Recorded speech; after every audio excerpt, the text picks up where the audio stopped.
नमस्कार, मैं हूं दिबांजलि मोइत्रा।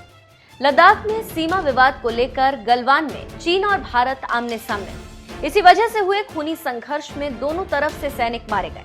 चीन को मुंहतोड़ जवाब मिलने के बाद से चीन गलवान घाटी छोड़ जापान की ओर रुख कर लिया।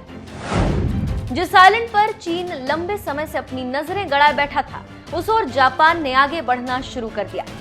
यहाँ पर एक बात बताते चलें कि ओकिनावा में इशिगाकी सिटी काउंसिल ने एक बिल को मंजूरी दी, जिससे सेंकाकुस द्वीप पर जापान के नियंत्रण को मजबूती प्रदान करता है। जापान और चीन के बीच पूर्वी चीन सागर के द्वीपों को लेकर विवाद पुराना है। एक ओर जापान इसे सेंकाकुस कहता है, वहीं दूसरी ओर चीन इस पर दावा करता है और इसे दियाओयुस कहता है। इस द्वीप पर साल 1972 से जापान का कब्जा है। दोनों देशों के रिश्तों में 2012 से उस समय तल्खी आ गई थी, जब जापान ने कुछ द्वीपों का राष्ट्रीयकरण कर दिया था। इसके बाद चीन ने टोक्यो के साथ उच्च स्तरीय वार्ताओं से इनकार कर दिया। रिश्तों में कायम अवरोध में 2015 में कुछ कमी दिखी थी, जब जापान के प्रधानमंत्री शिंजो आबे और चीनी राष्ट्रपति शी जिनपिंग ने एक दूसरे से हाथ मिलाया।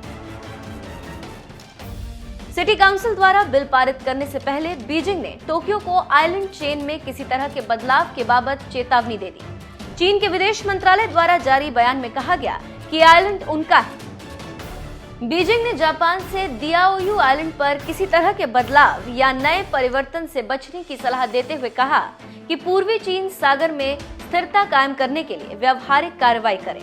इसके अलावा बीजिंग ने जापान से 4 सिद्धांत सहमति की भावना का पालन करने को भी कहा।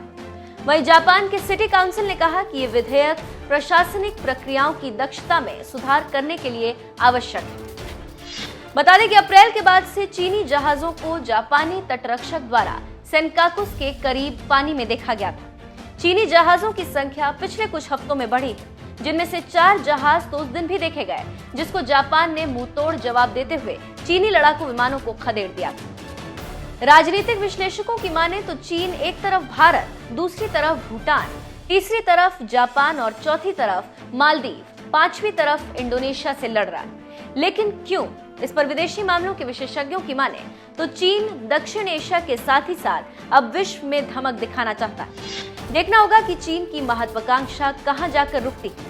ये तो आने वाले समय में पता चलेगा।